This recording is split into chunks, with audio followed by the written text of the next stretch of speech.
Entonces, vamos a desarrollar la segunda parte de la clase 4 del viernes 8 de septiembre y en esta segunda parte vamos a analizar, comenzamos con la unidad 2 y con la primera de las tareas de la unidad 2 que la van a ir completando a lo largo de el resto de las unidades, que es el trabajo práctico de síntesis. Primero, ¿dónde encuentro el trabajo práctico de síntesis? Déjenme buscar acá, minuto. Quiero ver esto, un segundo, por favor. ¿Dónde está? Desde acá. Compartir.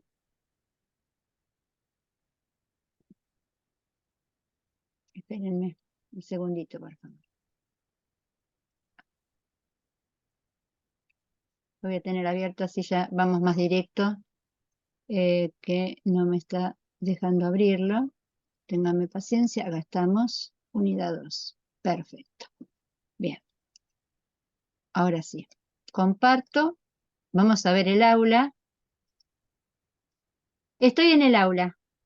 ¿La están viendo conmigo? Sí. Perfecto. Profe. Sí, profe. En el aula, en la unidad 2, dice inicio, la primer solapa. En la solapa inicio, abajo de todo, dice trabajo práctico de síntesis. Cuando ustedes ingresan ahí, en esa carpeta que dice trabajo práctico de síntesis, está el Word, que yo no lo voy a abrir desde acá, lo voy a abrir desde mi computadora, porque si no, cuando yo lo quiero bajar acá me lo hace guardar. Entonces, unidad 2, solapa inicio, abajo de todo, trabajo práctico de síntesis, aparece este Word. El archivo, dejo de compartir esta, voy al archivo que ya tengo abierto acá.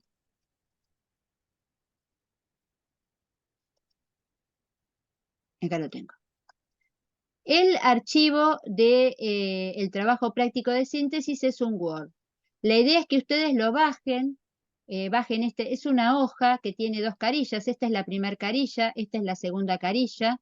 Ahora voy a explicar qué dimensiones son las que tienen que analizar. Lo que yo sugiero es que ustedes lo bajen, lo impriman, lo tengan papel, lo vayan completando en manuscrito y que cuando lo tengan completo, la última semana antes del parcial, si lo completan antes mejor, puedan pasarlo a digital, que lo completen. Esto está hecho a doble espacio, sáquenle los espacios, pongan, acá saben cómo, van a párrafo, ¿sí? Van a párrafo, ponen, no me lo deja abrir ahora, acá. Bien, ponen acá espacio posterior, le sacan un espacio posterior, le ponen interlineado sencillo, bueno, hacen todos los ajustes que tengan que hacer, usan letra Arial 8 para que sea bien chiquita la letra que ponen, y ahora les voy a ir contando cómo lo van completando. Lo que van a ver es en las columnas, en la primera columna de cada una de las páginas, de cada una de las carillas, van a ver las etapas del desarrollo motor.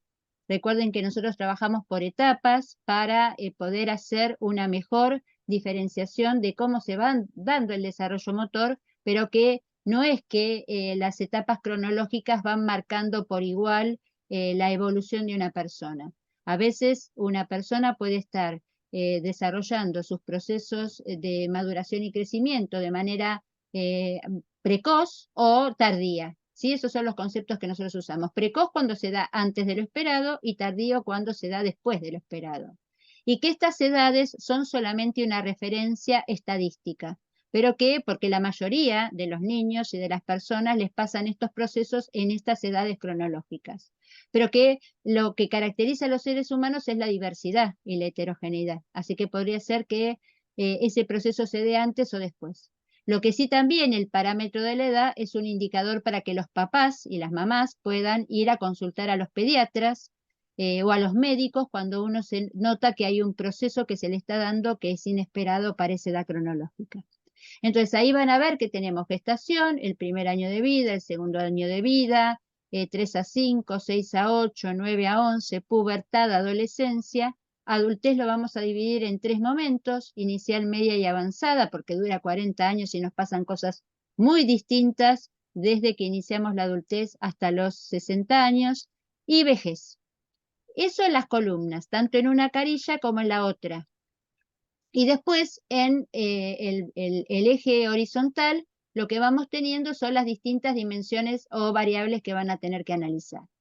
En características generales se suele poner una referencia que nos permita tener un pantallazo general de esa etapa o ese periodo. Por ejemplo, si yo tuviese que poner en gestación, pondría 3 etapas. No hay mucha, en gestación hay muy poca información que podamos completar. Casi todo vamos a poner una raya porque no tenemos información de qué es lo que pasa dentro del útero con ese ser que está en gestación. Quizás lo único que vamos a poder poner es en habilidades motrices, el resto no vamos a poder poner prácticamente nada.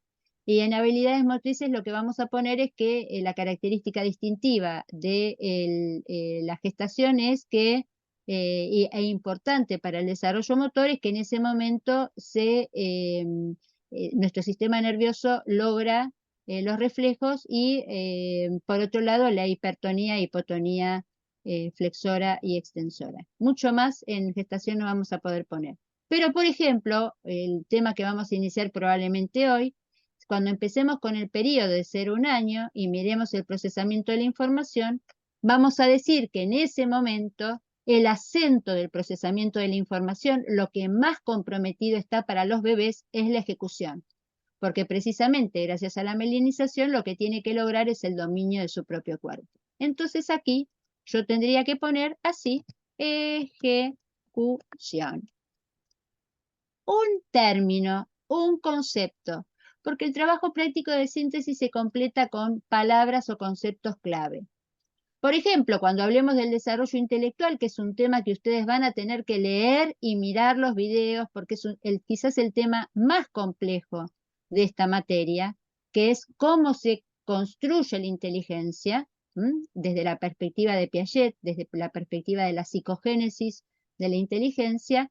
Cuando pongamos periodo vamos a tener que poner sensorio motor. Y cuando digamos táctica o juegos, vamos a poner juegos de crianza. No sé por qué me lo ponen azul. Juegos de crianza. Bien.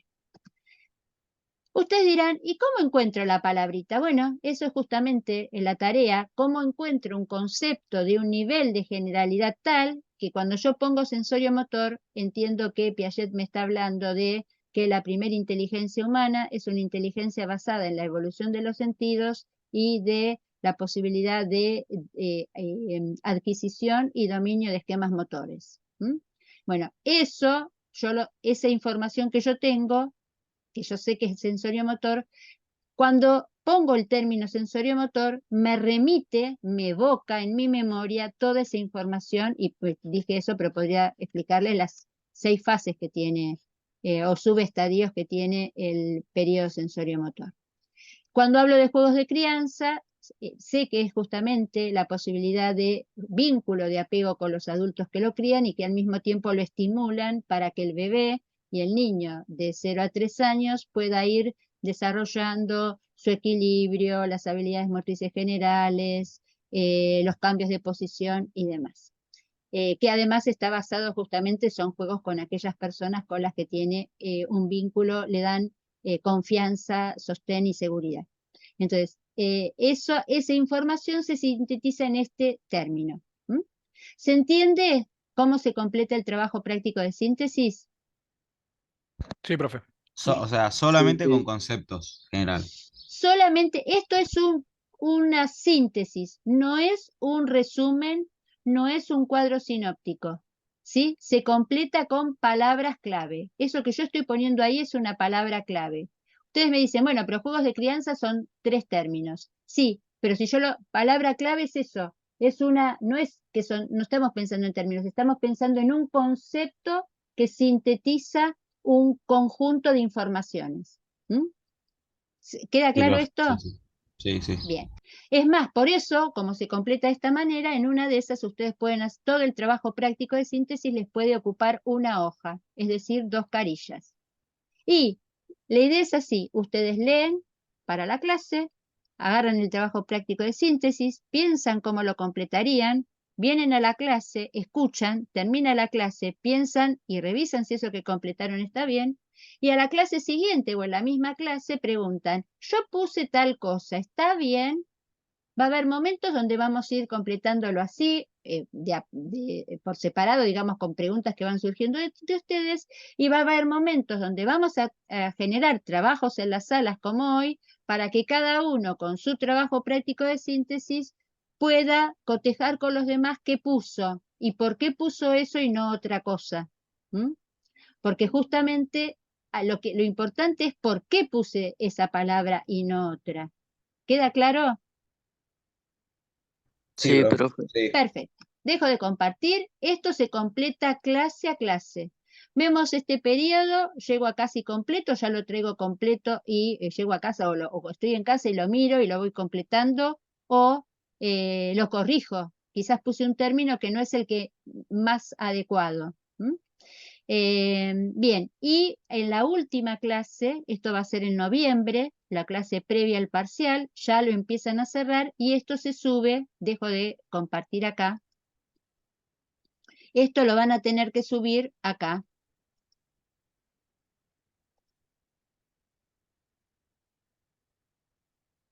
Espérenme un segundito que tengo tanto abierto acá que no tengo que correr las salas para el otro lado, espérenme, no me deja correr, bueno, ¿cómo hago para llegar allá? Ah, voy para atrás, a ver si voy para atrás me deja mejor, ahí está. Ahora sí, acá estoy. Acá veo las solapas. Eso se sube acá, que todavía ustedes no la ven, porque no estamos en ese momento, en la solapa de cierre de la cursada, que dice trabajo práctico de síntesis. Entonces ustedes van allí, abajo de todo, dice acá, ¿dónde está? No, acá abajo de todo, no está acá arriba. Entrega, lo cambié de lugar, entrega de trabajo práctico de síntesis. Ustedes ingresan, todavía no le cambié la fecha, por eso no está actualizado, esto fue el cuatrimestre pasado. Entrega del trabajo práctico de síntesis, yo lo actualizo y de la misma forma que están entregando las jornadas académicas, ahí van a subir su cuadro hecho digital. Nada de escribirlo manuscrito y sacarle una foto porque eso es imposible de leer para Maru o para mí. Lo corregimos juntas, entonces el trabajo tiene que ser completado así como se los mandé. No hay que entregarlo papel. En esta materia vieron que prácticamente el papel no lo usamos, solamente lo vamos a usar para el momento del parcial. Bien, ¿dudas hasta acá? Yo una. Sí, Este trabajo es para a finales de la cursada, o sea, antes del final. sí, Joya. Era e- eso. eso es. En la Muchas última semana gracias. de noviembre se sube. Y es condición el que no lo entrega, por más que haya aprobado los parciales, no aprueba, y es una herramienta muy útil para estudiar para los parciales. ¿Mm? Yo les diría que quien pudo completar el trabajo práctico de síntesis llega al parcial con, en general, la gran mayoría de las preguntas del parcial se responden a partir de las palabras que fui encontrando en el trabajo práctico de síntesis. Entonces, tómenlo con seriedad y no lo copien. Estamos cansadas de darnos cuenta de que no lo hacen, le piden a otro compañero, le cambian arriba el nombre y lo entregan. Si lo van a hacer así, háganlo igual, porque si no nos van a aprobar, pero la realidad es que en general no les solemos pedir nada que sea de compromiso, les pedimos tareas para que ustedes se formen y consideramos que hacer una síntesis es un esfuerzo y es valioso para ustedes. Háganlo. ¿Mm? Bien, hecha esta aclaración, vamos a empezar entonces con esta unidad 2. En esta unidad 2 vamos a empezar a ver cada uno de los momentos o periodos del curso de la vida, del desarrollo humano en general y del desarrollo motor en particular. Y como dijimos en la primera clase, en esta materia concebimos que el desarrollo humano y el desarrollo motor comienza con la gestación. Y un término que se está usando en este momento con mucha asiduidad, porque es un término bastante novedoso, sobre todo en el campo de la medicina y de la pediatría, es pensar en los 1000 días. ¿Mm? ¿A qué nos referimos con 1000 días? Constanza, Iván, Maya o Tomás. ¿Cómo lo interpretaron ustedes? Bueno, nosotros Nosotros pusimos que los 1000 días era un periodo que constituye las bases del desarrollo de un ser humano, incluyendo su desarrollo motor para el resto de su curso vital, que es un periodo que va desde la gestación hasta los 2 años de edad y que comprende 3 etapas distintas. La primera es desde la gestación hasta el nacimiento, que son 270 días. La segunda es desde el nacimiento hasta el año, que son 365 días. Y la última desde el año hasta los 2 años, otros 365 días. Bien, yo lo que hice ahí, Constanza, porque lo explicaste muy claramente, yo lo que hice ahí fue poner la diapositiva para que los compañeros acompañen tu explicación con lo que van viendo en pantalla. ¿Están viendo lo que explicó Constanza? Sí, profe. Sí. Bien, perfecto. ¿Qué más podrían? Las etapas de los 1000 días son muy claras. ¿Qué más podrían agregar como para los compañeros que no leyeron específicamente esta primer parte del texto? Después pusimos que era un periodo muy importante porque en este pasan muchos procesos biológicos, psicológicos, afectivos, sociales, que influyen en el futuro del niño. Ujú. Por eso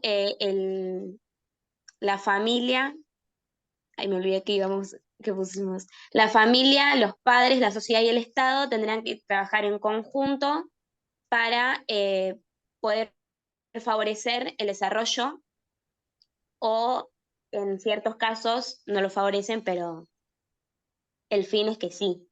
Ajá.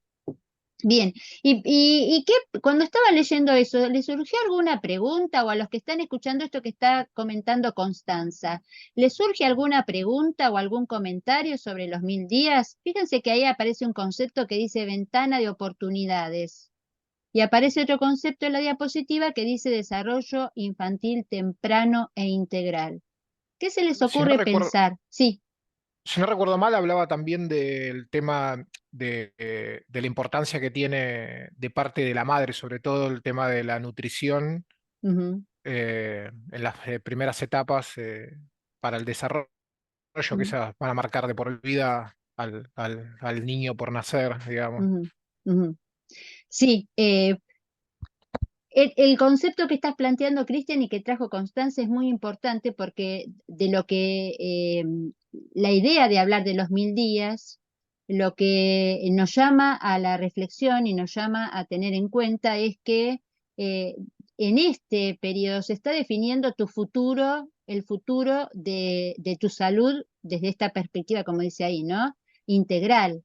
Es decir, que todas tus capacidades se juegan y en de alguna forma vienen con cierto grado de determinación a partir de lo que te haya pasado tanto en la gestación como en estos primeros años, que es cuando vos vas a tener que lograr el máximo, o sea, el primer, más que el máximo, el primer desarrollo de esas capacidades.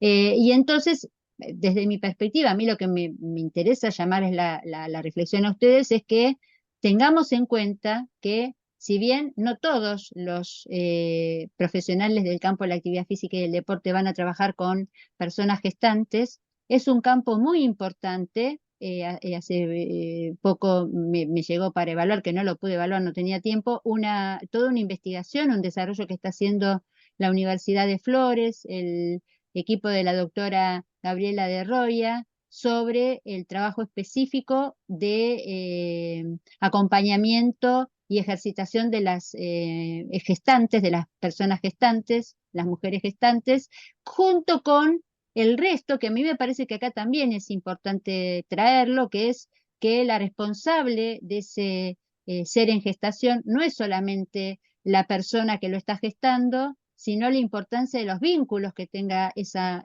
mujer que está gestando con quien sea su pareja.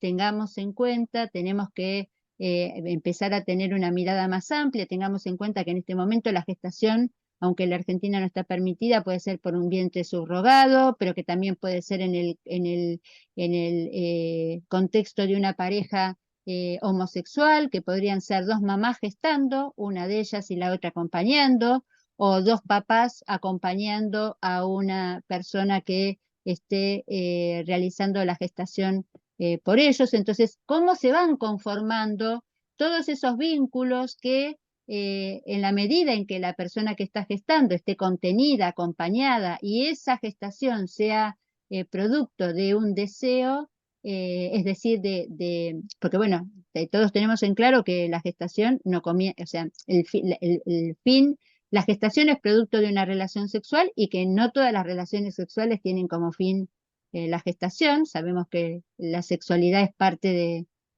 somos seres sexuados y que bueno, y que en algunos casos, aun cuando no sea deseada, esa relación puede dar lugar a una gestación. Bueno, como en la medida de las posibilidades, las gestaciones sean situaciones deseadas, planificadas, consentidas, y bueno, y eso va condicionando el desarrollo de ese ser que se está gestando. Y bueno, y profe, ahí, sí, y ahí Cristian dijo, digo esto, y ahí Cristian dijo algo muy importante que es la alimentación, y hay un montón de otros cuidados que tiene que tener la persona en gestación que inciden sobre el preembrión, embrión y feto, como la vacunación, como los controles que se vaya haciendo. Saben que son muy importantes los controles que le va haciendo no me sale, un obstetra, no me salía el término, que le va haciendo el obstetra a la persona, y las políticas públicas, tan en boga hoy en día, las políticas públicas que se hagan para acompañar a esa persona en gestación, ¿no? Toda la idea del acompañamiento de la asignación universal por hijo, que ya una persona gestante puede empezar a recibir como acompañamiento, el plan CUNIT y todo esto que estuvo tan criticado por algunos sectores que tienen que ver con la gestación también es una responsabilidad del Estado. ¿Sí? Tiene que haber o sea, una responsabilidad respecto no de cómo se dio la gestación, sino de las condiciones que se generan para que ese ser pueda desarrollarse de la mejor manera posible. Ibas a hacer una pregunta. sí, yo, profe, porque, bueno, respecto a lo que estabas diciendo, esto de que se acompañe bien, digamos, a la madre, ¿no? Demás, o sea, Sí. ¿de qué manera condiciona al feto eso, ¿no? Y que está en desarrollo? O sea, ¿lo condiciona en un aspecto psicológico o más bien del desarrollo Lo, motriz? lo condiciona en toda, fíjate que acá dice temprano e integral, lo condiciona desde todas las perspectivas. Está comprobado, yo creo que en algún momento se los comenté, hay un concepto muy fuerte también en este momento que es el que se refiere a la epigenética. Y no quiero avanzar sobre lo que van a decir los que siguen en la sala 2, que van a hablar de cómo se da la gestación y los cromosomas y los genes y demás. Está comprobado que, por ejemplo, una persona en gestación que contrae una enfermedad infectocontagiosa, saben que hay enfermedades que son muy complejas en las secuelas que pueden dejar para el recién nacido, como son la rubiola, el sarampión. Son enfermedades que afectan sobre todo los órganos de los sentidos, la vista y el oído, y bueno, y si una mujer que está embarazada no se vacuna, está poniéndose en riesgo no solamente ella, sino la gestación, y es más, puede ser que no llegue a término ese embarazo. O una mujer que mientras que está gestando no está bien nutrida, ustedes saben que el feto se va conformando a partir de los nutrientes que va recibiendo a través de la placenta de la madre, y que en muchos casos cuando la madre no se nutre, el feto lo recibe igual, pero lo recibe a partir del calcio y de las proteínas de la madre. Entonces, muchas mujeres pierden dientes, pierden masa corporal, producto de alimentar a bebé, o mujeres que atraviesan producto de su metabolismo. Hay un montón de cuestiones. Digo algunos ejemplos, atraviesan lo que se llama gestosis, que es un tipo de afección tanto de la glucosa como de la tensión arterial de las mujeres, que se da durante la gestación, y que puede complicar la llegada de oxígeno al feto. Entonces, hay, por un lado, toda una serie de condicionantes metabólicos y fisiológicos, y también está comprobado, por ejemplo, qué pasó con los recién nacidos en épocas de guerra, ¿no? ¿Qué pasa con cómo incide en la situación de estrés en la que una persona gestó con, por ejemplo, el peso? Hay todo un estudio, si quieren búsquenlo, no quiero, me encanta este tema y podría hablar horas y no quiero, porque quiero que avancemos. ¿Qué pasa? Cómo las condiciones ambientales se imprimen sobre lo que es el fenotipo, que es la manifestación de nuestros genes, y no modifican el gen, pero hacen que el gen se exprese de una manera distinta. Entonces, esa incidencia en el fenotipo es lo que se llama la epigenética, ¿no? Cómo las condiciones de la gestación, y por supuesto nos va acompañando a lo largo de toda nuestra vida, la epigenética. Y respecto de lo afectivo, no son las mismas condiciones. Los psicoanalistas dirían que lo primero que te determina es el deseo, y el primer deseo es el de tu existencia, ser producto del deseo de otro, el deseo en el sentido no de desear la relación sexual, sino de desear y fantasear tu existencia. Uno existe como ser antes de existir físicamente, existe en la fantasía de aquellos que te gestan. Y entonces eso, si bien no está comprobado científicamente, sí está comprobado desde aquellos que siguen el psicoanálisis, cómo incide saber que fuiste una persona deseada, ¿no? Entonces, cuando pensamos, y bueno, y ni que hablar si sos un feto que te gestaste sin proteínas y entonces tus neuronas no recibieron la cantidad de proteínas que hubiesen necesitado, que es la base de su estructura, o sea, para la calidad de tus neuronas y de la posibilidad de su sinapsis cuando empieces a desarrollarte y madurar. Entonces, es importantísimo, y por eso nosotros lo traemos al desarrollo motor. Se está jugando y se está condicionando en parte el potencial que vos traes. Porque si vamos al segundo, no sé si expliqué lo que me estabas preguntando, porque es... Sí, profe, sí, la verdad que sí. Sí, sí. Bien, entonces, vamos a meternos, Agustín, en los que... ¿algo más quieren agregar los de la sala 1? No, creo que no, Bien, porque lo último era eso, cómo afectaba a futuro al niño ajá.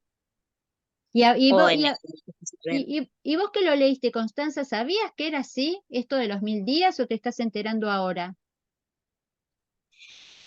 No, sí lo había leído, pero no lo había entendido del todo bien. Ujú, Ahora leyéndolo y con la explicación me queda más claro. ujú. Es un momento muy importante, y sobre todo que si ustedes están pensando, yo sé que en este momento las nuevas generaciones no tienen los mandatos que tuvimos en mi generación, y que ya la maternidad o la paternidad afortunadamente no es un mandato, ¿no? Sino que es una elección. Pero bueno, me parece que es importante esto no solamente para para la materia, para la carrera, sino también para la vida de ustedes, ¿no? Que tomen conciencia tanto como de cualquiera de los dos roles que asuman, porque esto es una responsabilidad compartida, ¿no? A veces es difícil entenderlo, pero es una responsabilidad compartida, o se entiende, pero es difícil de concretar cómo se incide en cualquiera de los roles, gestante o acompañante, y luego en la crianza, cómo se incide y se puede determinar y favorecer u obstaculizar el desarrollo del potencial bueno, que todos nosotros como seres vivos y humanos traemos, ¿no?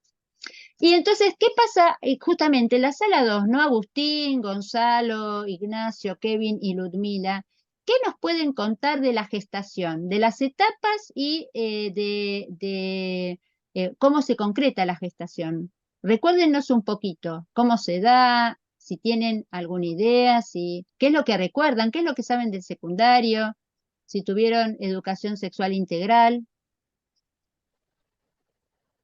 Bueno, profe, nosotros pusimos un breve concepto con las etapas y su tiempo, digamos.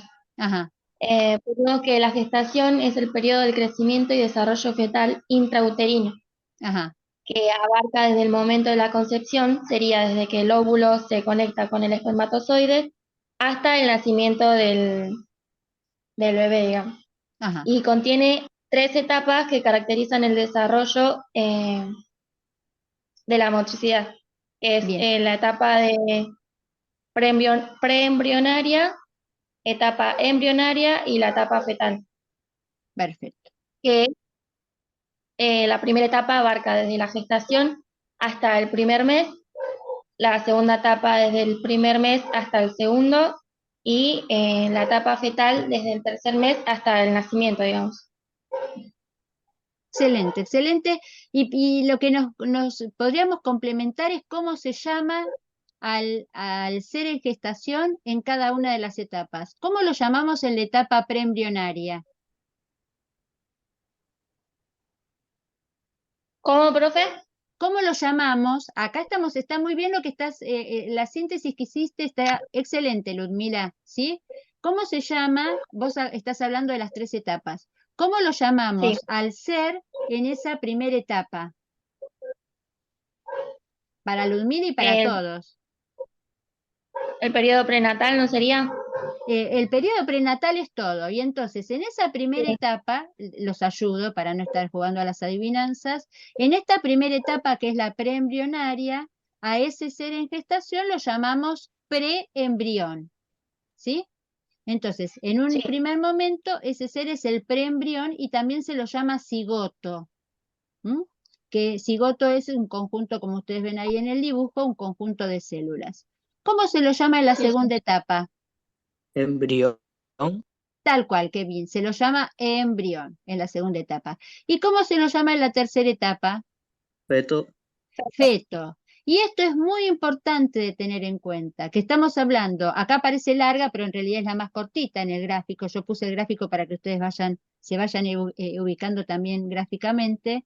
Es la más cortita, la preembrionaria, que es cuando ahora vamos a ver qué es lo que nos dicen los compañeros, pero lo importante es entender esto, que mientras que está en gestación, el que se está gestando no es un bebé, es un feto. Recuérdenlo porque recuerdan también que más allá de las ideologías que pueda haber entre ustedes, hubo una gran discusión durante el debate de la ley de interrupción voluntaria del embarazo, si el que se estaba gestando era un bebé o qué era. Y en realidad la ciencia Sí, dice que se atraviesa por estas 3 etapas, vamos a llamar bebé a ese ser a partir de que nazca, ¿m? Y que se le pueda reconocer una identidad y se le pueda reconocer todo lo que plantea la ley. Entonces, preembrión, embrión y feto. ¿M? ¿Qué más agregarían? Magalí, Kevin o los que estuvieron en esa, o qué pregunta les surgió de esta primer presentación. El- pusimos todo lo mismo, o sea, la respuesta, digamos, y va, no sé, a mí particularmente no se me ocurrió ninguna pregunta, la verdad, porque Ujú, llegamos justo también con el tiempo. ajá, bien. Y que esta pregunta es para todos, no solamente para el grupo. Antes de que pasemos a lo que pasa específicamente en cada una de las etapas, ¿no? En la etapa preembrionaria y en la etapa embrionaria.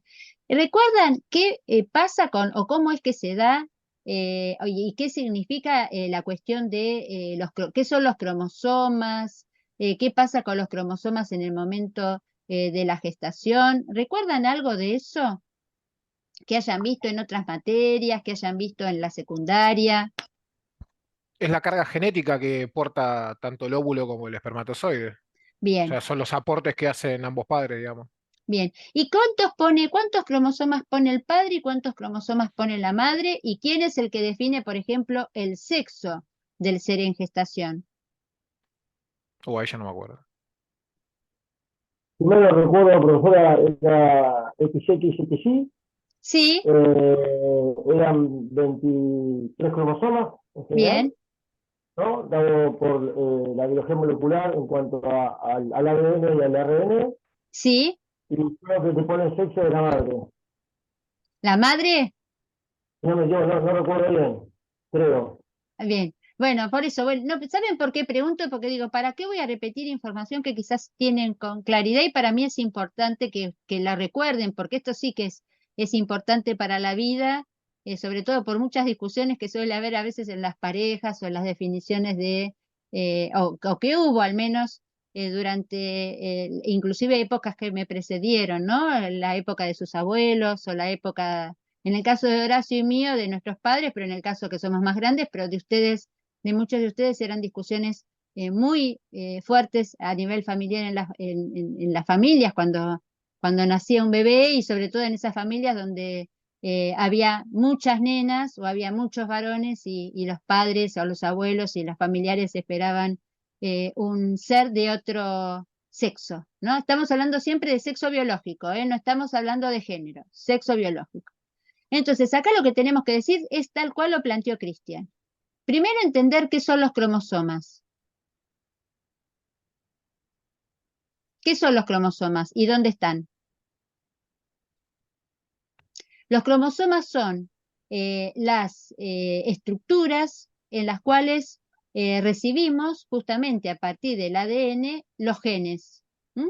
Es decir, recibimos nuestra herencia genética. Lo recibimos a través de los cromosomas en los cuales recibimos el ADN y las cadenas de ADN, donde vienen los distintos genes que determinan cómo vamos a ser. Altos, flacos, rubios, morochos, ojos claros, ojos oscuros. Bueno, lo primero es mujer o varón, ¿no? Como sexo biológico. Si vamos a ser fuertes, si vamos a ser aeróbicos, si vamos a ser, bien, ¿qué es lo que vamos a hacer? Como herencia genética lo traemos en los cromosomas.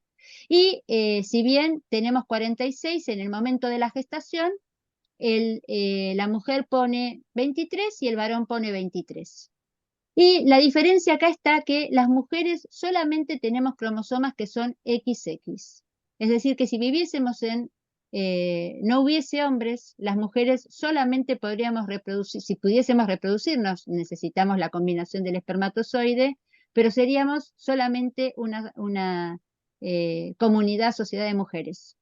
Los que determinan el sexo son los hombres, porque los hombres pueden poner cromosomas que sean XY o cromosomas que sean XX.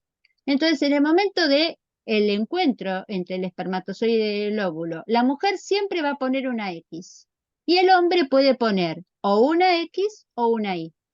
Si el espermatozoide que trae el hombre pone la Y, ese ser en gestación será un varón.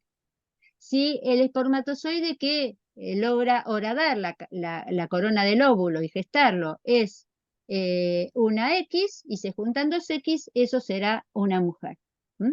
Entonces, el que determina el sexo biológico es el espermatozoide, es decir, es el hombre. Por eso yo siempre digo que, bueno, tantas peleas ha habido, tantas parejas se han separado, tantas acusaciones hemos recibido las mujeres a lo largo de la historia de la humanidad hasta que llegó Mendel y empezó a estudiar los genes y se descubrió esto, ¿no? Que en el momento, a partir de los estudios de Mendel y de la genética, se descubrió que los que pueden determinar el sexo son los varones. Y que este momento es muy importante porque de acuerdo a cómo se dé esa combinación pueden aparecer un montón de enfermedades. Por ejemplo, o más que de enfermedades, discapacidades. Como por ejemplo el síndrome de Down, que en estos días estuvo tan en boga por un insulto de un político que usó el término mogólico para referirse a otro político. Y bueno, sabemos que el síndrome de Down es cuando en esa combinación de Sí, en el pares par 23 hay trisomía. en el 21. En el 21. par Ok. 21 se da síndrome de Down es trisomía del par 21. Es decir, que en lugar de juntarse uno y uno, por una alteración que se produce, se juntan tres. Y el grado de discapacidad que va a tener esa persona va a depender de la cantidad de células que estén afectadas por esa trisomía. ¿Mm? Es decir, cuanto mayor cantidad de células se hayan dividido con trisomía, mayor grado de discapacidad va a tener la persona con síndrome de Down. Cuanto menor cantidad de células tenga, mayor va a ser el grado de posibilidades de aprendizaje y desarrollo de capacidades que tenga. Igual el síndrome de Down no es el síndrome más complejo, hay un montón de otros síndromes, por ejemplo, alteraciones del par 13, o sea, cualquier alteración que se produzca en esa combinación, hay algunas que son habituales, eso es toda una cuestión que tiene que ver con la genética, y se conocen con el nombre de distintos síndromes y dan lugar a distintas discapacidades, algunas inclusive incompatibles con la vida, ¿no? Hay determinadas discapacidades, por ejemplo, yo recuerdo hace unos años atrás el cantante Wisin perdió una beba recién nacida porque tenía trisomía en el par 13. Nació y no pudo sobrevivir. ¿Mm? Bien, entonces ese es un momento muy importante en el periodo, que es el momento de la gestación. Ese es el momento donde, en la etapa preembrionaria, cuando se juntan el espermatozoide y el óvulo. Tengo Bien, una consulta, sí, profe, con respecto a esto. ¿Esto se puede, digamos, diagnosticar? El tema de si hay algún problema de trisomía o algo de eso sí, sí, en sí, las sí, etapas embrionarias, sí, o sea, sí, como sí, para sí, cuando se sí. hace la interrupción, Sí, se para la inducción, puede, digamos. hay un estudio, hay dos tipos de estudios que se llaman, son estudios genéticos.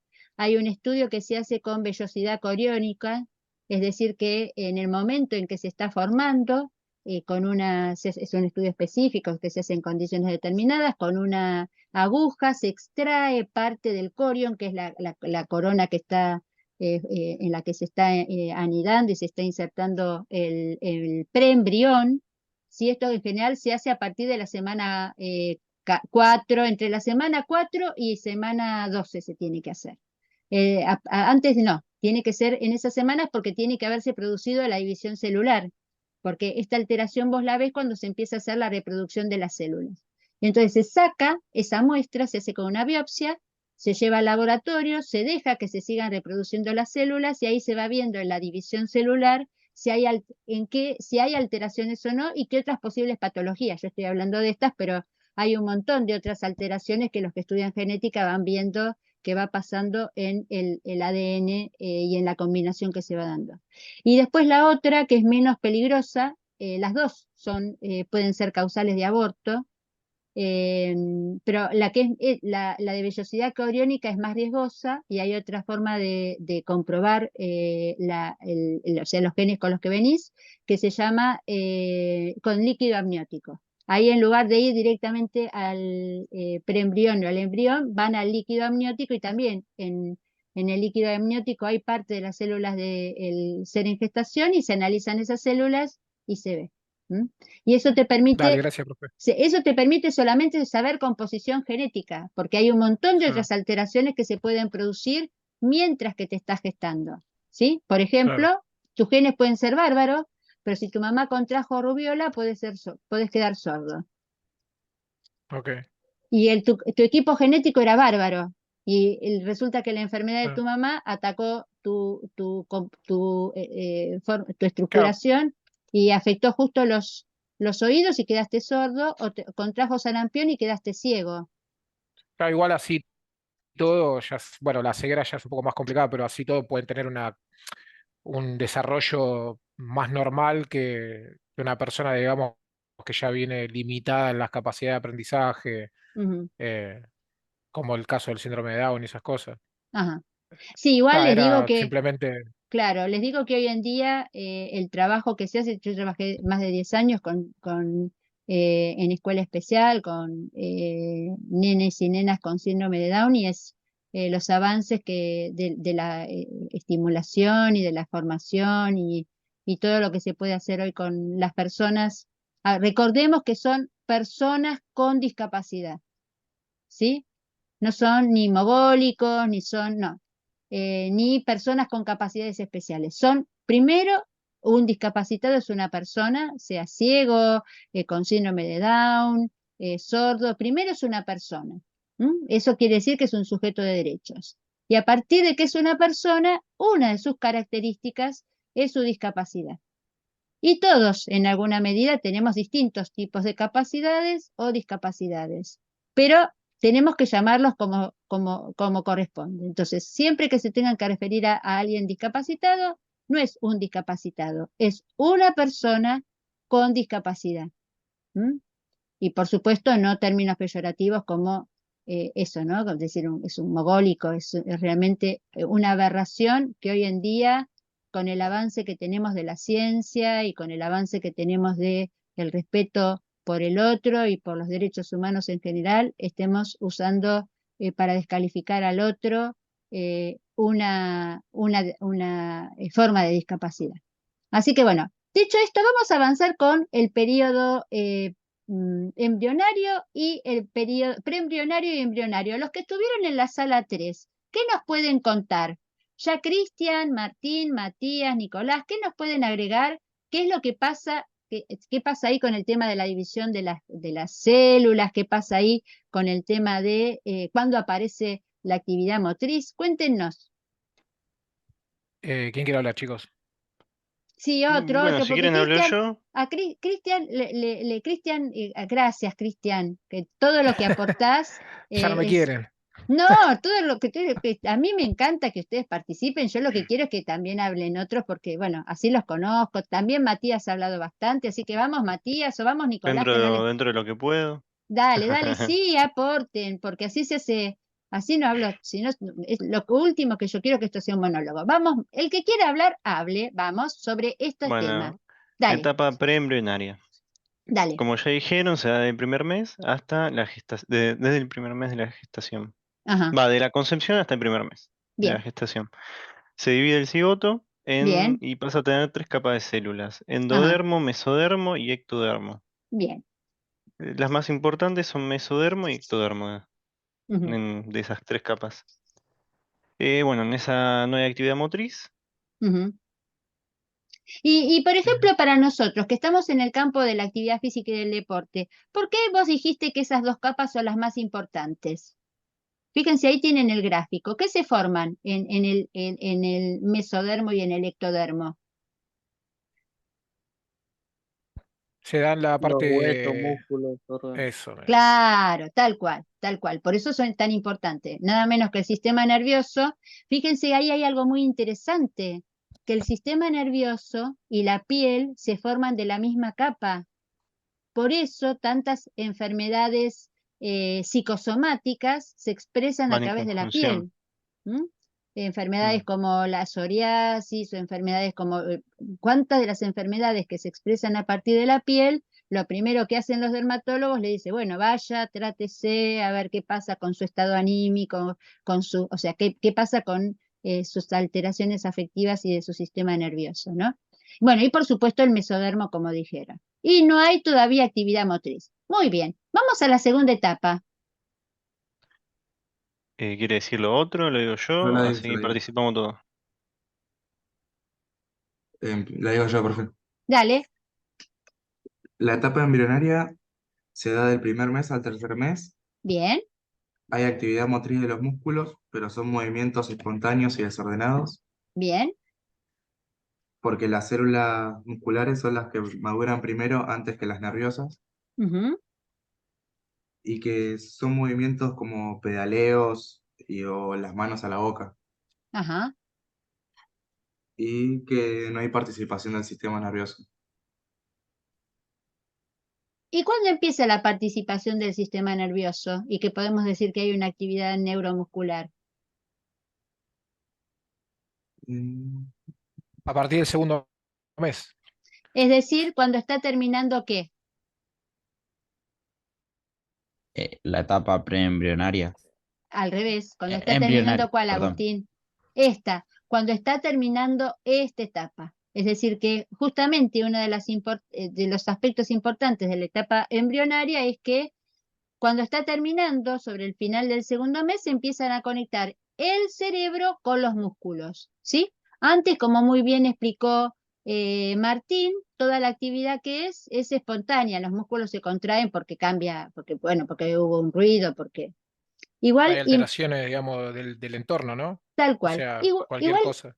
Tal cual. Cristian, igual imagínense que en este momento, cuando estamos hablando del embrión, estamos hablando de todavía algo que es absolutamente minúsculo, ¿no?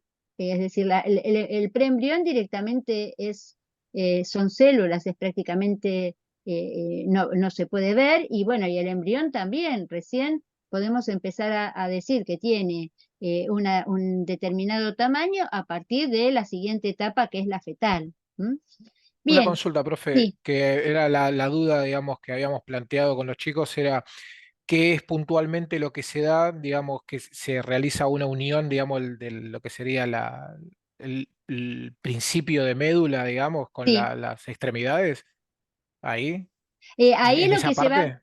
ustedes saben que, bueno, lo primero esto pasa tanto en el ser humano como en el resto de los animales, primero el sistema nervioso se genera a partir de lo que se llama un tubo neural, ¿sí? Ahí va. Hay un tubo que en una de las puntas empieza a tener un engrosamiento. Ese engrosamiento que tiene la punta es el que va a dar lugar al cerebro. Y entonces primero está, por un lado, en las extremidades se forman los músculos y por otro lado, a lo largo de todo ese conjunto de células, se forma el tubo neural. Y lo que empieza a ver a partir del segundo mes es que empiezan a generarse las neuronas, empiezan a alargarse los axones y entonces esos axones conectan ese tubo neural con los músculos. Y entonces ahí puede empezar a ver la primera situación de intercambio o algo semejante a lo que sería una actividad neuromuscular. Igual piensen Ok, que esto se da de manera absolutamente fisiológica, que no es que no podemos pensar que haya ni voluntad ni psiquismo, simplemente es un ser vivo que reacciona metabólicamente. ¿Se entiende esto que claro, quiero decir? ¿Sí? Que se está preparando bueno, ese sistema nervioso se está preparando para cuando tenga que salir al exterior a ir respondiendo a los estímulos. Y la forma en la que se da es de esa, ¿no? Eso, del tubo neural que se va ensanchando, cada vez más las neuronas y las células cada vez van teniendo más diferenciación, distintas funciones, y cuando hablamos de esta conexión es eso, cómo los axones empiezan a inervar a los músculos. ¿Mm? Bien, avancemos. ¿Algún comentario más de la etapa embrionaria y preembrionaria o podemos avanzar a la etapa fetal? Profe, disculpe, Sí, perdón. Noelia, Acabo de, acabo de sumarme porque acabo de sí, llegar. me habían Nada, avisado, Noelia, estaba en sí. la... Sí, buenísimo, gracias. Perdón que la disculpe, la interrumpí. Sí, ¿querés hacer alguna pregunta sobre el tema, Noelia, o solamente para avisarnos que estás? No, quería preguntar si hay si dio una tarea o algo de esto o todavía no. Noelia, estamos trabajando con una tarea que hicimos, una división en subgrupos, cada uno de los grupos leyó un tema y nos están aportando ahora lo que fueron leyendo para que podamos debatir entre todos. Y la primera parte de la clase y lo que estuvimos conversando hasta ahora, después lo podés ver en el video. ¿Qué te parece? Perfecto, muchas gracias. Al contrario, Disculpe. no, no, al contrario, Noelia. Buenísimo. Entonces, vamos a la sala 3. No, a la 4. Vamos a la sala 4. ¿Qué nos dicen? A ver, en la sala 4, que esperen que ya les digo quiénes están. En la sala 4 está, no tengo que bajar un poquitito más. En la sala 4 está Julieta, Nadine y Tomás. ¿Qué leyeron respecto de la etapa fetal?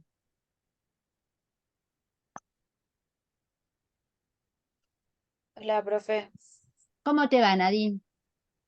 Trabajé sola porque mi grupo no participó Ajá. y no respondió, así que te puedo decir lo que yo puse. Bueno, y ¿Qué quizás pasaba, profe? Julieta Tengo acá. Julieta y Tomás nos pueden, hacemos así, Nadine. Vos nos vas aportando y Julieta y Tomás, si leyeron por sus cuentas, si no entraron, a ver qué más nos pueden aportar. ¿Sí? Traten, cuando Ok, es así, traten en lo posible de entrar y trabajar juntos, porque la intención es que puedan interactuar y discutir entre ustedes. ¿Sí? Dale, Nadine, contanos qué encontraste vos que es importante en la etapa fetal. yo puse que en la etapa fetal se inician los 3 meses de gestación hasta que el bebé nace. Sí. Y los reflejos comienzan a desarrollarse alrededor alrededor de la semana 8 de gestación. Ajá, Hay que tener en cuenta que muchos de estos reflejos no son evidentes hasta después del nacimiento. ajá. Son respuestas automáticas y no voluntarias a estímulos específicos. Ujú.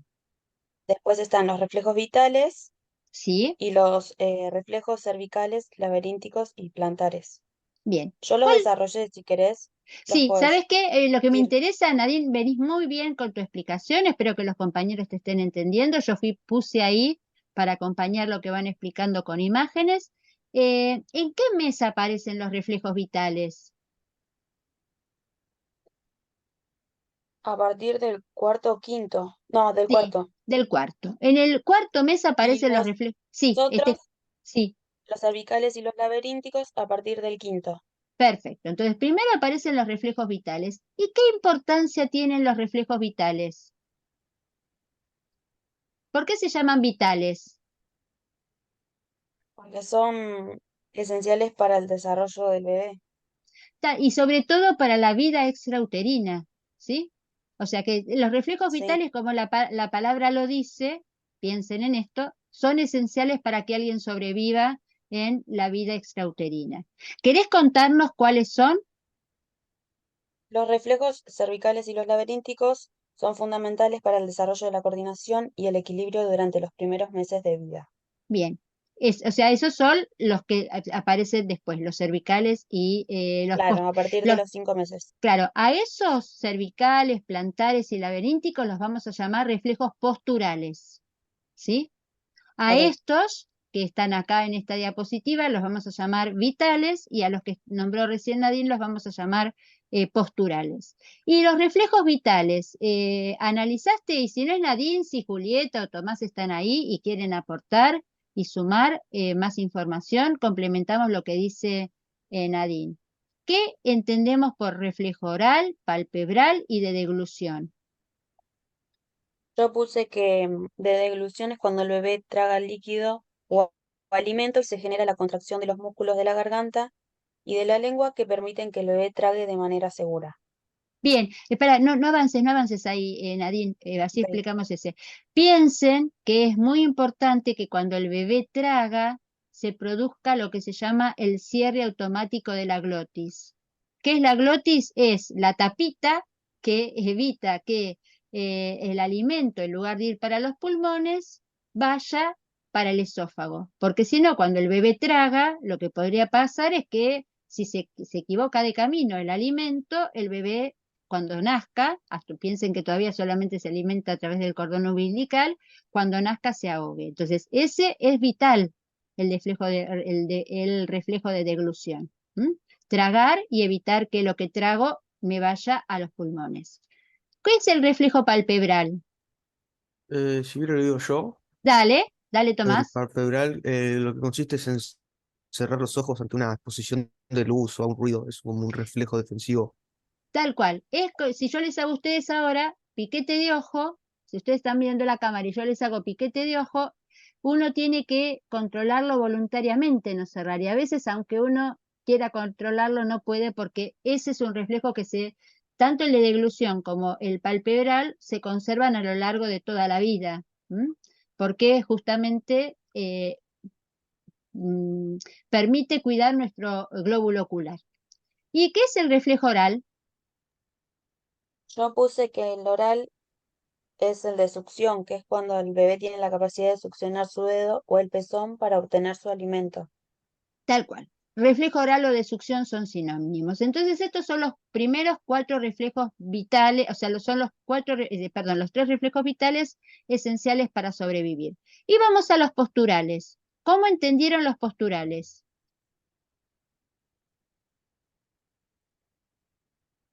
Yo puse un ejemplo. A ver, Es el reflejo de enderezamiento, que es cuando el bebé está en posición boca abajo y empieza a levantar su cabeza y girarla hacia los lados. bien, bien. Eso, el reflejo de enderezamiento se da gracias a estos otros reflejos que vos nombraste recién, ¿no? El reflejo cervical, el reflejo laberíntico y el reflejo plantar. El reflejo cervical, hay en este momento una publicidad que permanentemente está en la tele y está en la radio, que demuestra el reflejo cervical. ¿Qué es cuál? ¿Les doy una ayudita? Los cabeceadores. ¿Cuál es la publicidad de los cabeceadores? ¿La vieron? No, profe, no miro tele. Qué No, lástima. profe, la verdad que no. Bueno, ¿alguien vio la publicidad de los cabeceadores? No, profe, la verdad que Pero no. seguro que en algún momento les pasó. La publicidad de los cabeceadores muestran a personas que van en el colectivo, o van en el subte, o van en el tren, sentadas en un asiento y que de pronto hay una pareja, que no son pareja, un joven y una joven, ¿sí? Se duermen los dos y ¡pum! Se pegan un cabezazo, ¿sí? O después otra persona que está sentada también en otro asiento y que se está por caer y se despierta de golpe y genera un latigazo con el cuerpo para evitar la caída. Bueno, ese es el reflejo cervical. El reflejo cervical es una contracción involuntaria, una contracción refleja que producen los los músculos del cuello y paravertebrales, es decir, de la columna vertebral, para evitar que la cabeza golpee contra el piso. Ese es el reflejo cervical. ¿Mm? ¿Y por qué lo tenemos? Porque justamente en la cabeza tenemos uno de los órganos más importantes del cuerpo, que es ¿cuál? El El cerebro. cerebro. Tal cual. Entonces, el reflejo cervical defiende al cerebro. Y lo Ese tenemos, para... sí, Es el mismo que se da cuando te estás quedando dormido, que te da esa sensación de caída, que el cuerpo reacciona como pegando un latigazo. es eso, por eso se llama los cabeceadores y el producto creo que es Melatol, que es para que duermas con donde tenés que dormir, una cosa así.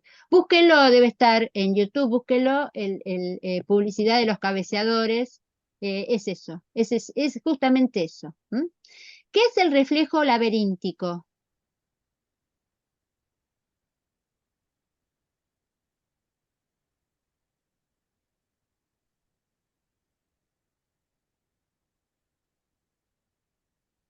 ¿Qué es el reflejo? Iba a buscar, no voy a buscar porque si no me van a ver toda voy a seguir acá. El reflejo laberíntico, Y sí, no, sí, los escucho. si no lo entendí mal, es como el reflejo del equilibrio, lo Sí, que une el cerebro y el oído interno para regular el equilibrio y la visión. tal cual, Tomás, muy buena la explicación, es eso. El laberinto, yo iba a buscar ahora en internet, porque tengo la imagen, tengo que tenerla acá la imagen, ya la voy a buscar, ya me lo anoté, la imagen del laberinto y la imagen de las tareas que les prometí antes y que lo estuve buscando y no encontré la diapositiva. Em, el laberinto es una estructura que está en el oído interno, formada por dos subestructuras, dos huesecillos que se llaman sáculo y utrículo, que están ubicados así, y una serie de conductos, así redonditos, que se llaman conductos semicirculares, donde hay unos carbonatos de calcio que se llaman otolitos.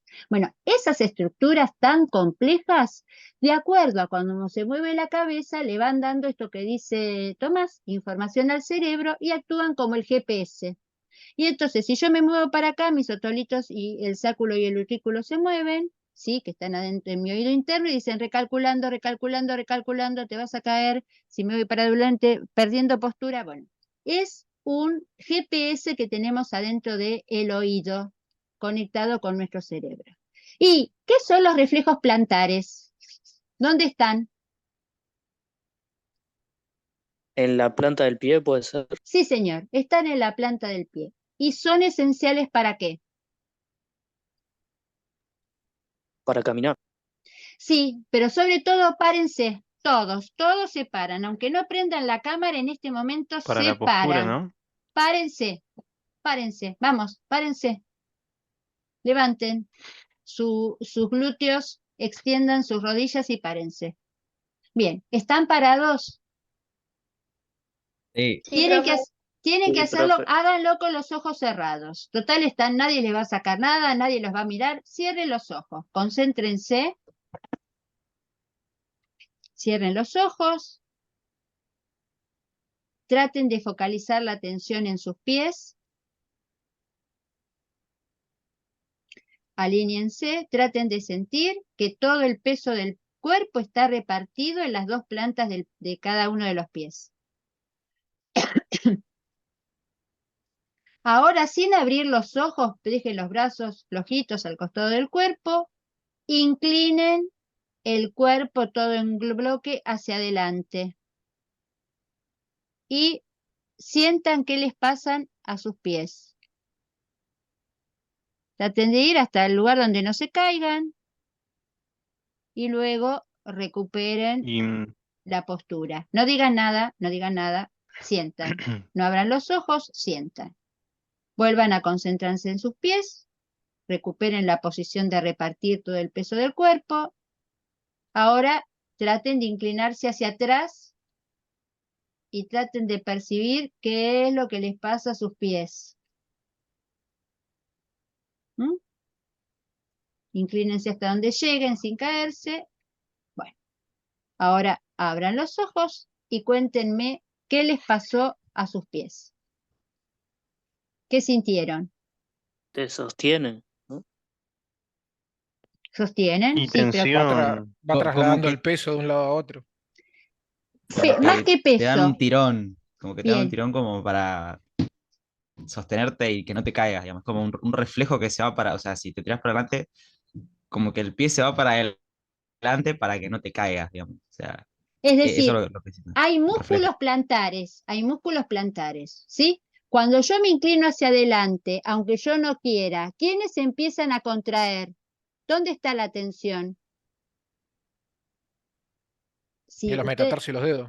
tal cual, ¿por qué? Porque se está contrayendo, ¿para qué? Para que no siga avanzando mi movimiento y tratar de compensar ese desplazamiento que estoy haciendo de mi centro de gravedad que me puede llevar a caerme. Y cuando voy hacia atrás también se contrae tanto el talón como los dedos que tratan de agarrarme para que no me vaya hacia atrás y también los músculos del talón que se ponen duros para que no siga avanzando en ese desplazamiento.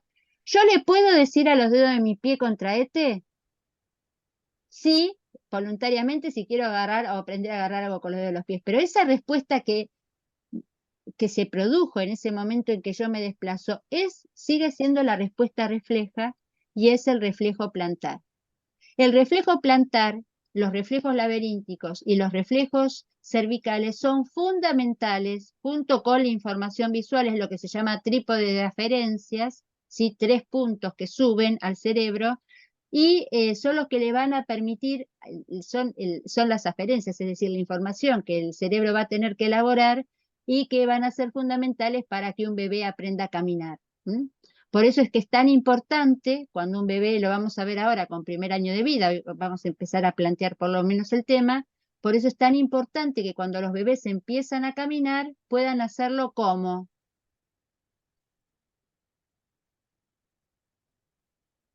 en los pies. ¿Qué es necesario con los pies de los bebés para que aprendan a caminar?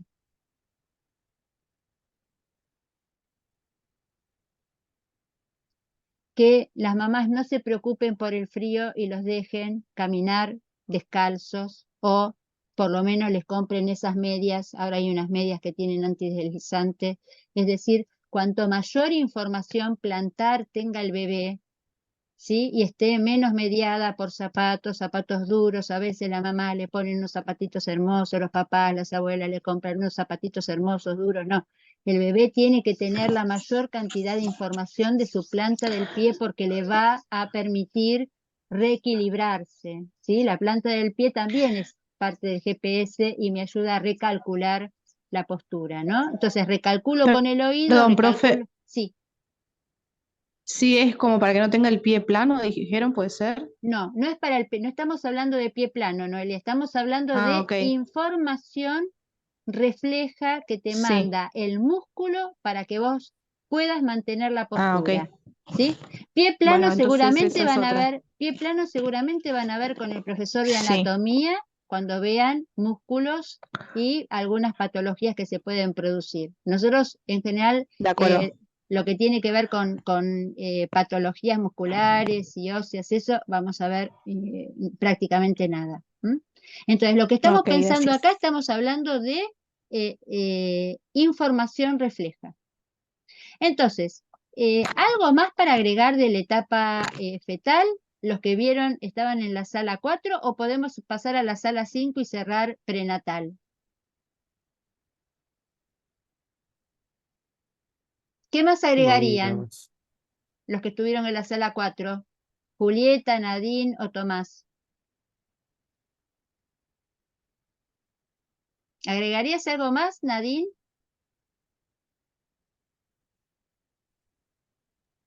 No, profe, eso solo puse yo. Perfecto, perfecto. ¿Agregarías algo más, Tomás? No, nada, profe. Perfecto, a ver, estoy acá, ahí estoy. Bien, entonces, no agregamos nada más, pero sí le damos paso a la sala 5, ahí a Horacio y a Nahuel, que nos cuenten qué es esto que va pasando a partir del séptimo, octavo y noveno mes con la hipertonía y la hipotonía, quién se pone hipotónico, quién se pone hipertónico, y primero y para todos, ¿qué es el tono muscular? Bueno, según lo que estuvimos viendo, tiene que ver con los músculos flexores y la tonicidad muscular, en términos, vamos a decirle, eh, eh, vulgares, para un mejor entendimiento, está dado por las fibras musculares y esa tonicidad va a la redundancia, ¿no es cierto? Esto hace que la posición fetal tome justamente esa forma por la hipertonía y la hipotonía, ¿no? Los músculos extensores y los flexores se ponen en juego. Muy bien, Horacio, hiciste una muy buena síntesis. Yo, para que te sigan los compañeros, la pregunta que voy a hacer a todos es, ¿qué es el tono muscular? Tiene que ver con la fuerza del músculo, con el desarrollo de la fuerza muscular. Esa es la tonicidad. Bien, Horacio, ¿sabes que el tono muscular es previo a la fuerza? El tono muscular, espero que lo vean en anatomía, por eso yo siempre digo que estamos ahí un poco desfasados de anatomía, porque ustedes deben seguir viendo huesos y yo ya necesito que vean sistema nervioso y músculos, yo necesito, no, desarrollo motor, pone más el acento en estos temas. El tono muscular es una característica del músculo que es su estado de contracción semipermanente. ¿Qué quiere decir que su estado de contracción semipermanente? El músculo no es un flan, ni es una piedra. El músculo es un conjunto de células, ¿sí? Es un órgano formado por un conjunto de células, que son las fibras musculares, que tiene permanentemente una mínima contracción. Ustedes saben que la característica del músculo es que es un órgano contráctil. Pero es un órgano que no está siempre contraído ni está siempre relajado. Tiene una mínima contracción. Esa mínima contracción se llama tono muscular. Tono muscular, que es producto también de sus estructuras, el uso neuromuscular y todo eso que ustedes van a ver en anatomía. No me quiero meter con eso porque me llevaría un montón de tiempo explicarlo. Esa contracción semipermanente, que es tono, puede en algún momento aumentarse y entonces decimos que ese tono es hiper, o puede estar más relajado, más flojo, digamos, y entonces es hipo. Cuando esa tensión está hipo, ese músculo está relajado y estirado. Cuando esa tensión es hiper, ese músculo está tenso y se contrae, ¿sí? Es decir, acerca sus puntos de inserción. Contraer es acercar los puntos de inserción, relajar es aflojar y alejar los puntos de inserción.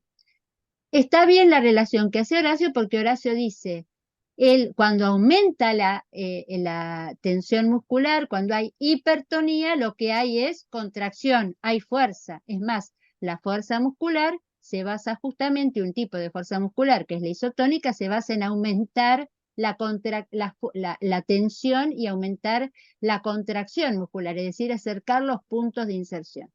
Bien, Sí, Horacio, te escucho. Sí. Sí, a pesar de que no está en el material, yo lo relaciono esto con lo que es concéntrico y excéntrico, ¿no es cierto? Justamente lo que decía usted de los puntos de inserción. Tal cual, tal cual. Que Entonces, tiene que ver con la Horacio, flexibilidad sí, muscular. te escucho, te escucho.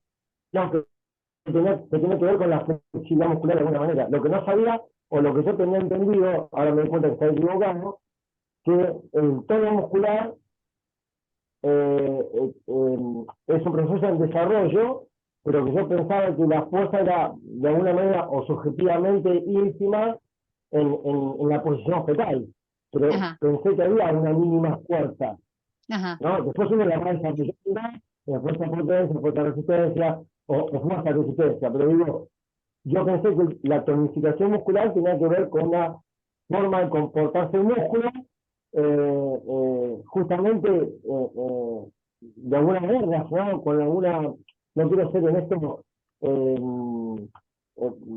tan, a ver, dejar esto tan abierto, pero digo, el tono muscular, supongo que está relacionado, usted me dice que no, pero con algún tipo de fuerza que hace que los puntos de inserción se alejen o se acerquen, porque si no, no hubiese nada de fuerza, no hubiese acortamiento, ¿no es cierto? No hubiese flexión. Digo, me parece, no sé, Está, no está estoy muy, seguro. está muy, muy interesante lo que estás planteando, Horacio.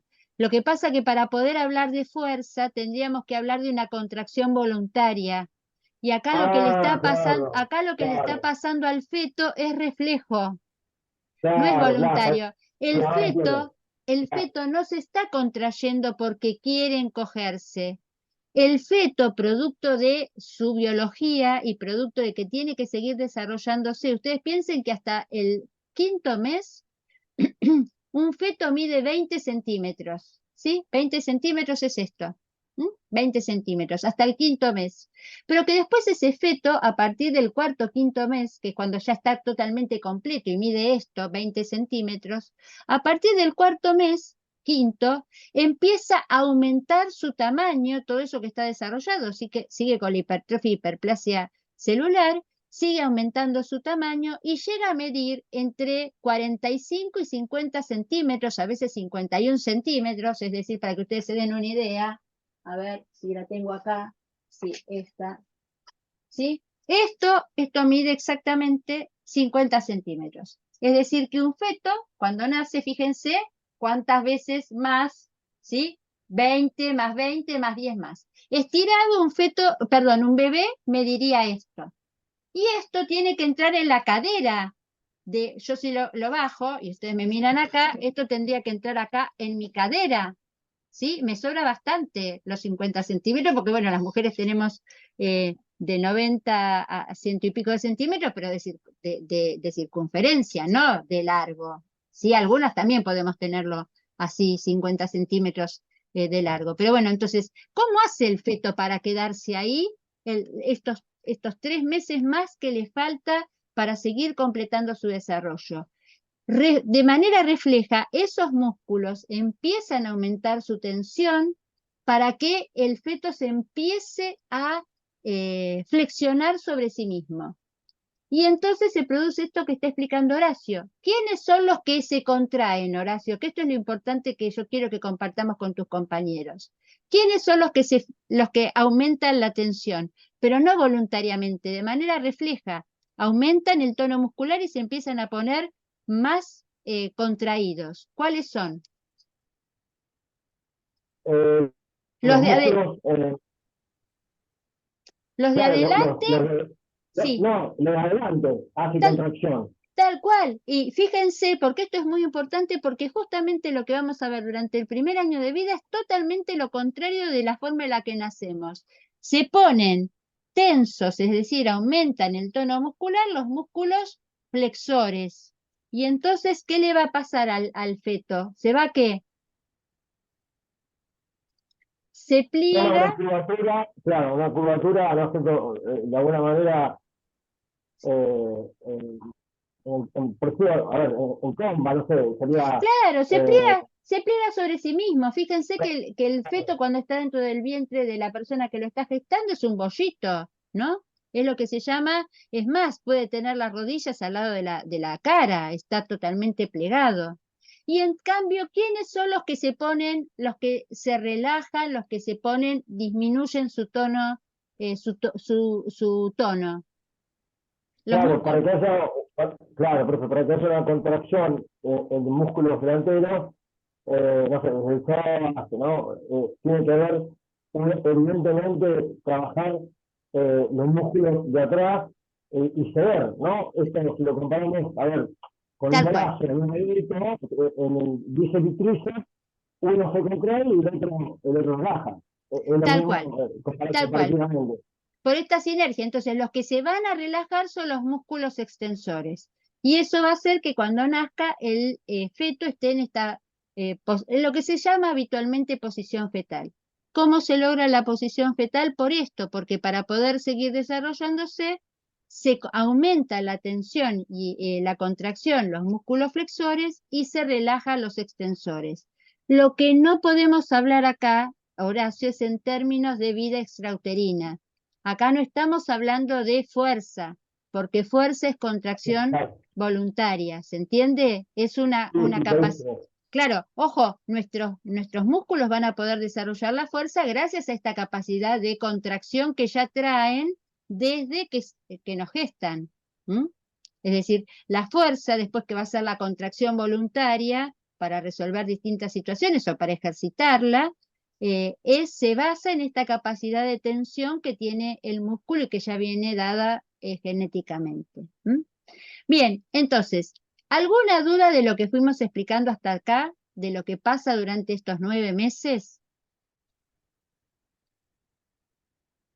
¿A alguien le queda alguna duda? Yo le propongo, No, profe, por no ahora le- no. No, profe. bueno, Hace cuestión de entonces, repasar ahora.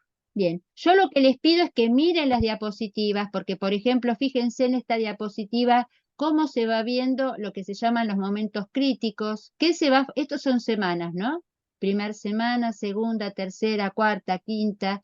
Entonces, fíjense como planteamos recién que la semana 16, que es el cuarto mes, ya es más, entre el cuarto y quinto mes es cuando se suele hacer la ecografía estructural, se la manda a la persona gestante a que se le haga una ecografía detallada para ver si está todo, ya entre el cuarto y el quinto mes, el feto está totalmente formado y ahí se puede ver si hay si falta algún órgano, si falta desarrollar alguna extremidad. ¿M?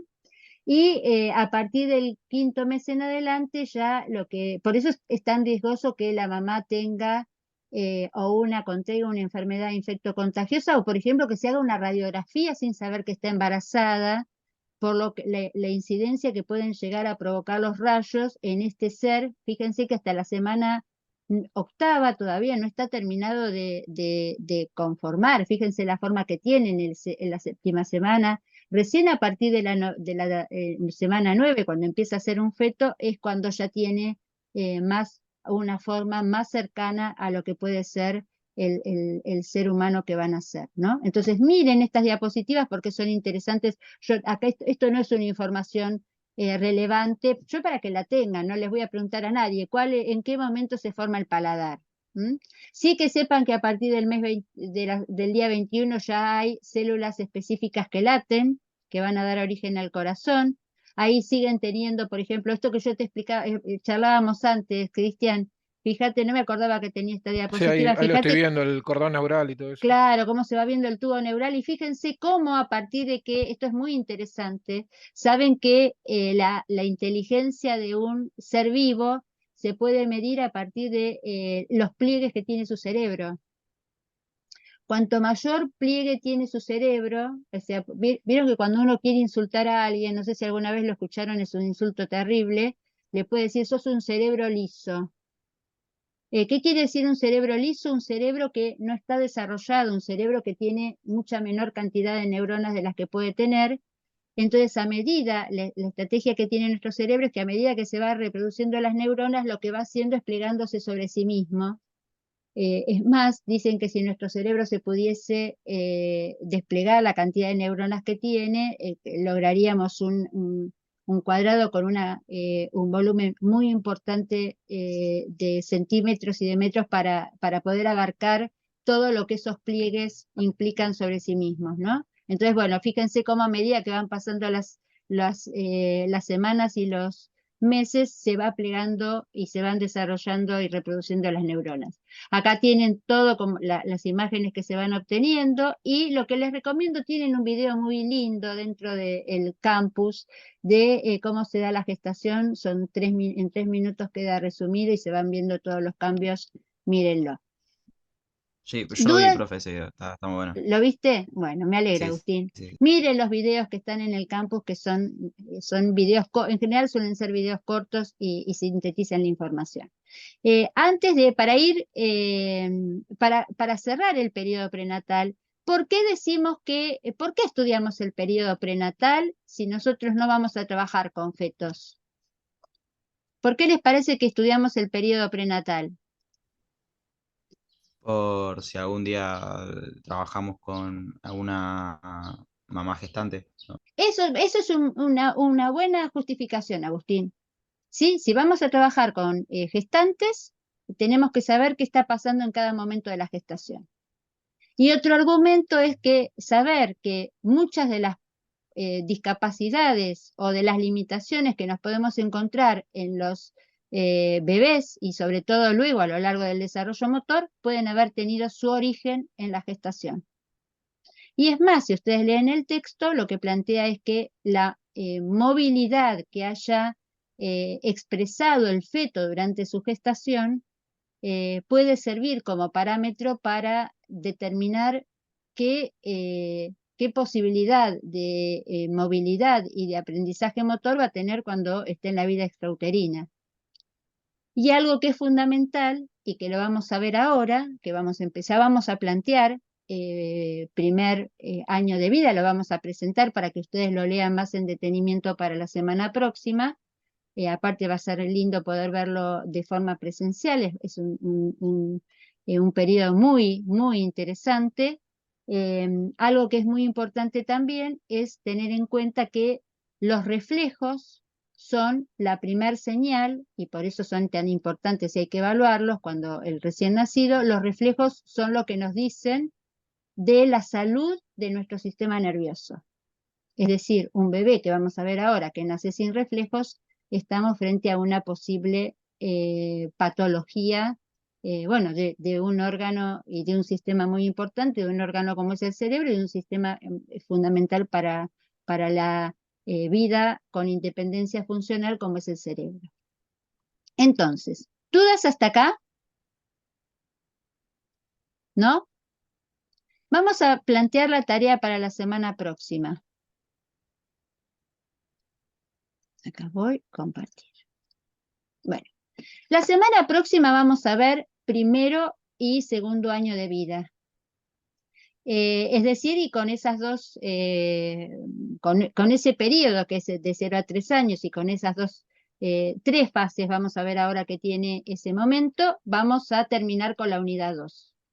Entonces, el primer año de vida, lo que vamos a ver es esta división y yo les voy a marcar ahora cuál es, dejar de compartir. Esperen que no me está dejando de compartir. Ahí está. Ahí va, ¿eh? ¿Ahora están viendo la pantalla? Sí, profe. Bueno, Ahora sí, perfecto. antes aparecía en negro. Sí, por eso, aparecía en negro porque me apareció el cartel amarillo y ahí me indicó que no estaba mostrando. Joya, joya. Bueno, ahí estamos. Entonces, el primer año de vida, lo que vamos a ver es, no es el primer año de vida, es el periodo de 0 a 2 años, ¿sí? De 0 a 3, porque hay 2 años cumplidos. Vamos a ver 3 etapas. Una primera etapa que es lo que vamos a llamar, o fase, que es de 0 a 3 meses. En este caso lo que vamos a ver es que justamente lo que se llama la fase del lactante es cómo los reflejos van permitiendo la vida extrauterina del bebé. Y ahí lo que es muy importante es, miren los videos, así no invertimos tanto tiempo en verlos. Lo que vamos a ver ahí es cómo los reflejos permiten, en ese momento de tanta indefensión, que la persona, el ser que nació, sobreviva. y qué va pasando con los reflejos a partir de que se va dando la mielinización. Algo que es muy importante, y de paso lo señalo, es tienen que volver a leer qué es la mielinización. Porque todo lo que vamos a ir viendo, esto, quiero ver, voy a agrandar un poquitito acá.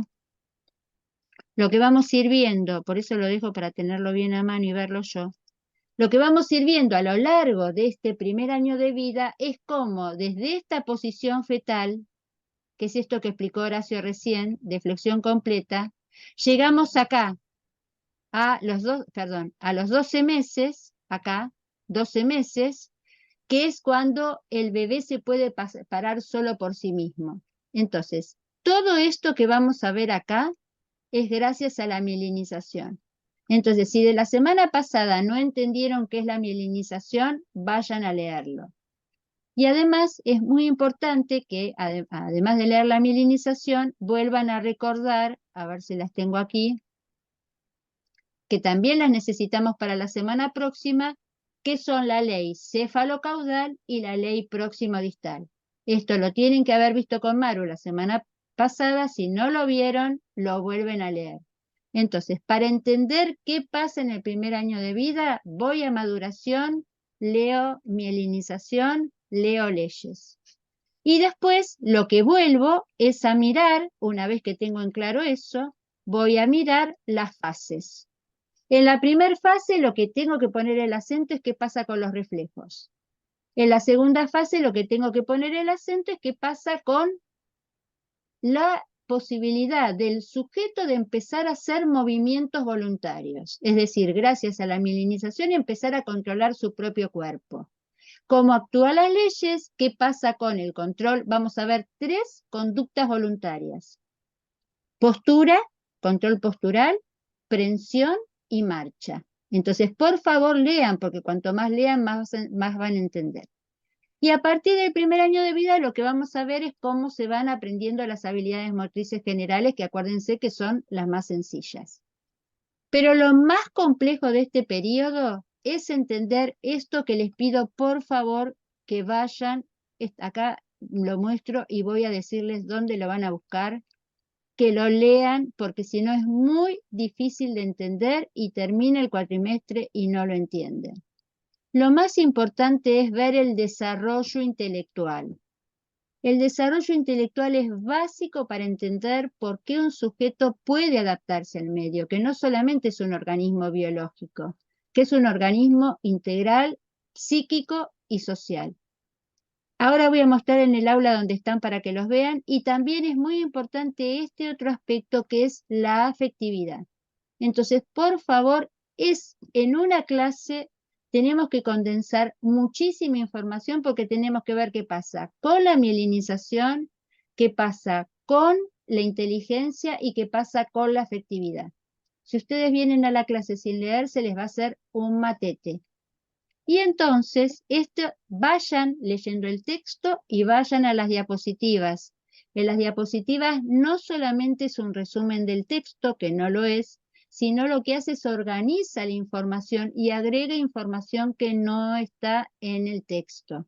Entonces, vayan a las diapositivas. Y para terminar, dejo de compartir acá.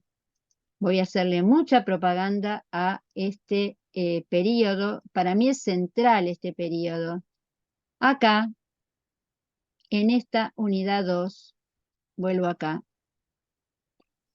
Cuando estamos analizando el primer año de vida, estoy en el aula, ¿eh? Esto lo tienen que venir a buscar al aula. Esto está en el aula, ¿sí? Y ustedes entran acá en periodo, entran en el libro, van mirando el libro, por favor, miren el libro. Van al punto 7, que es el desarrollo de la inteligencia. Para mí es muy, muy facilitador que ustedes miren los videos que tienen. Tienen un video del desarrollo intelectual, que este video, que no lo voy a poner acá porque si no después, ahí, esperen, a ver si lo puedo dejar, esperen. Opa, a ver, esperen que si me lo deja. Esperen, esperen. Quiero pararlo porque si no después Facebook no me lo deja, no me lo deja. Esperen, opa, no lo puedo parar.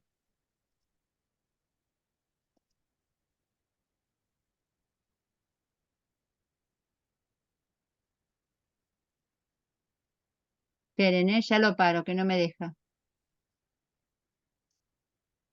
Ahí está, ahí lo pude parar.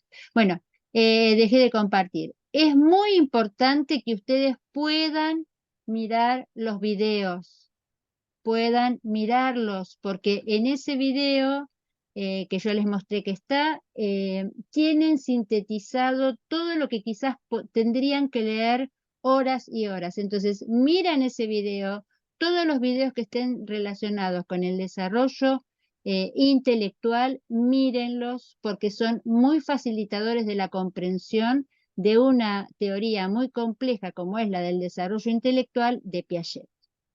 Bien, pasando en limpio, a partir de esta clase, avanzo con el desarrollo, avanzo con el trabajo práctico de síntesis y para la semana próxima repaso maduración, releo todo lo que vengo viendo hasta ahora de desarrollo prenatal para ver si tengo alguna duda y avanzo con primero y segundo año de vida. ¿Está claro lo que tienen que hacer? Sí, profe. Sí, profe, un repaso Perfecto. grande. Sí, Quedó. sí, quedó Y claro. Un repasazo. bien, y por favor recuerden y avisen a los compañeros que la semana próxima nos encontramos ¿dónde? Presencial en Piñeiro, a esperar a ver en qué aula nos metemos. Muy bien, Nos Matías. juntamos en el hall central. Nos Ahí juntamos en el hall y vemos en qué aula. Yo voy el jueves, así que ya el jueves voy a tratar de averiguar y si no puedo averiguar, bueno, nos juntaremos el viernes en el hall y nos vamos a un aula, ¿sí? Así que bueno, muchas gracias, que tengan un buen fin de semana, lean y miren los videos, ¿sí? Dale, Dale, buen profe, nos fin de vemos, profe. chicos. Bueno, Un fin de semana a igualmente, todos. gracias. Chao, chao, chao. Nos Listo. vemos.